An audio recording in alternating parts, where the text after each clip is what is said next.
ಇಡೀ ಕರ್ನಾಟಕದಾದ್ಯಂತ ಇರುವ ರಾಜ್ಯದ ಎಲ್ಲ ರೈತರಿಗೆ ರಾಜ್ಯ ಸರ್ಕಾರದಿಂದ 4 ಬಂಪರ್ ಗಿಫ್ಟ್. ರಾಜ್ಯದಲ್ಲಿ ಕಬ್ಬು ಬೆಳೆದ ರೈತರಿಗೆ ಸರ್ಕಾರದಿಂದ ಪ್ರೋತ್ಸಾಹ ಧನ ಬಿಡುಗಡೆ, ನೀರಿಗಾಗಿ ಕಾದು ಕುಳಿತ ತುಂಗಭದ್ರಾ ಜಲಾಶಯದಿಂದ ನೀರು ಬಿಡುಗಡೆ ಹಾಗೂ ಇಡೀ ಕರ್ನಾಟಕದ ಎಲ್ಲ ರೈತರಿಗೆ ಶೂನ್ಯ ಬಡ್ಡಿ ದರದಲ್ಲಿ ಸಾಲ ಮತ್ತು ಈ ವರ್ಷ ರೈತರಿಗೆ ಅವಧಿಗೂ ಮುನ್ನವೇ ಎಂಟ್ರಿ ಕೊಟ್ಟ ಮುಂಗಾರು ಮಳೆ.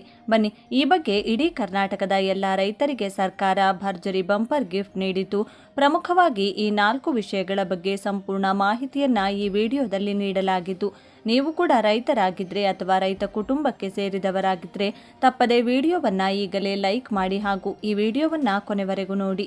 ತುಂಗಭದ್ರಾ ಜಲಾಶಯದಿಂದ ನೀರು ಬಿಡುಗಡೆ ಆದರೆ ಎಷ್ಟು ಲಕ್ಷ ರೈತರಿಗೆ ತಮ್ಮ ಕೃಷಿ ಚಟುವಟಿಕೆಗಳಿಗೆ ಸಹಾಯಕವಾಗುತ್ತಿದೆ ಹಾಗೂ ರಾಜ್ಯದ ಎಲ್ಲ ರೈತರಿಗೂ ಈಗಾಗಲೇ ಸಾಲ ಪಡೆದ ರೈತರಿಗೂ ಸಹ ಶೂನ್ಯ ಬಡ್ಡಿ ದರದಲ್ಲಿ ಎಷ್ಟು ಲಕ್ಷ ರೂಪಾಯಿಗಳವರೆಗೆ ಎಲ್ಲಿ ಸಾಲವನ್ನು ನೀಡಲಾಗುತ್ತದೆ ಮತ್ತು ಕಬ್ಬು ಬೆಳೆದ ರೈತರು ಈಗಾಗಲೇ ಸಕ್ಕರೆ ಕಾರ್ಖಾನೆಗಳಿಗೆ ಕಬ್ಬು ಕಳುಹಿಸಿಕೊಟ್ಟಿದ್ದು, ಸರ್ಕಾರದಿಂದ ಬರಬೇಕಾದ ಸಹಾಯಧನ ಹಾಗೂ ಕಾರ್ಖಾನೆಯಿಂದ ನೀಡಬೇಕಾದ ಸಹಾಯಧನದ ಹಣ ಇನ್ನೂ ಕೂಡ ರೈತರ ಖಾತೆಗಳಿಗೆ ವರ್ಗಾವಣೆಯಾಗಿಲ್ಲ.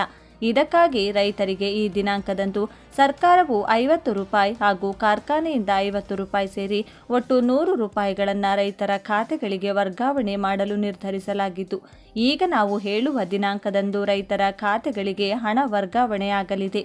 ಬನ್ನಿ ಕಂಪ್ಲೀಟ್ ಆಗಿ ನೋಡೋಣ. ತುಂಗಭದ್ರಾ ಜಲಾಶಯದ 33 ಕ್ರಸ್ಟ್ ಗೇಟ್ಗಳನ್ನು ಬದಲಾಯಿಸುವ ಕಾರ್ಯ ಬಹುತೇಕ ಪೂರ್ಣಗೊಂಡಿದೆ.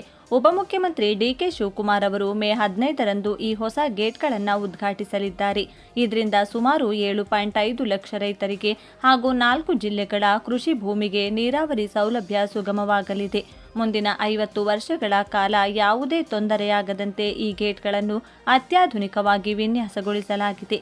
ರಾಜ್ಯ ಸರ್ಕಾರವು ಈ ವರ್ಷದ ಬಜೆಟ್ನಲ್ಲಿ ರೈತರಿಗೆ ದೊಡ್ಡ ಮಟ್ಟದ ಆರ್ಥಿಕ ನೆರವು ಘೋಷಿಸಿದೆ. ಸುಮಾರು 38 ಲಕ್ಷ ರೈತರಿಗೆ ಒಟ್ಟು 30,000 ಕೋಟಿ ರೂಪಾಯಿಗಳ ಶೂನ್ಯ ಬಡ್ಡಿ ದರದ ಕೃಷಿ ಸಾಲವನ್ನು ನೀಡಲು ಗುರಿ ಹೊಂದಲಾಗಿದೆ. ಇದರ ಜೊತೆಗೆ ಮೆಕ್ಕೆಜೋಳ ಬೆಳೆಗಾರರಿಗೆ ಬೆಂಬಲ ನೀಡಲು ಮಾರುಕಟ್ಟೆ ಹಸ್ತಕ್ಷೇಪ ಯೋಜನೆಯಡಿ 100 ಕೋಟಿ ರೂಪಾಯಿಗಳನ್ನು ಮೀಸಲಿಡಲಾಗಿದೆ. ದಕ್ಷಿಣ ಕರ್ನಾಟಕದ ಕೆಲವು ಸಕ್ಕರೆ ಕಾರ್ಖಾನೆಗಳು ರೈತರಿಗೆ ನೀಡಬೇಕಾದ ಹೆಚ್ಚುವರಿ ಪ್ರೋತ್ಸಾಹ ಧನವನ್ನು ನೀಡಲು ಹಿಂದೇಟು ಹಾಕುತ್ತಿವೆ. ಪ್ರತಿ ಟನ್ ಕಬ್ಬಿಗೆ 100 ರೂಪಾಯಿ ಹೆಚ್ಚುವರಿ ಪ್ರೋತ್ಸಾಹ ಧನ ನೀಡಬೇಕೆಂದು ಸರ್ಕಾರ ಈಗಾಗಲೇ ಆದೇಶಿಸಿದೆ.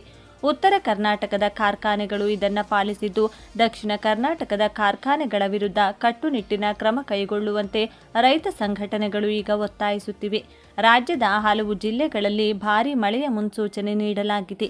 ಬಿತ್ತನೆಗೆ ಸಿದ್ಧತೆ ನಡೆಸುತ್ತಿರುವ ರೈತರು ಹವಾಮಾನ ಇಲಾಖೆಯ ಮುನ್ಸೂಚನೆಯನ್ನು ಗಮನಿಸಿ ಕೃಷಿ ಚಟುವಟಿಕೆಗಳನ್ನು ಕೈಗೊಳ್ಳಲು ಸೂಚಿಸಲಾಗಿದೆ.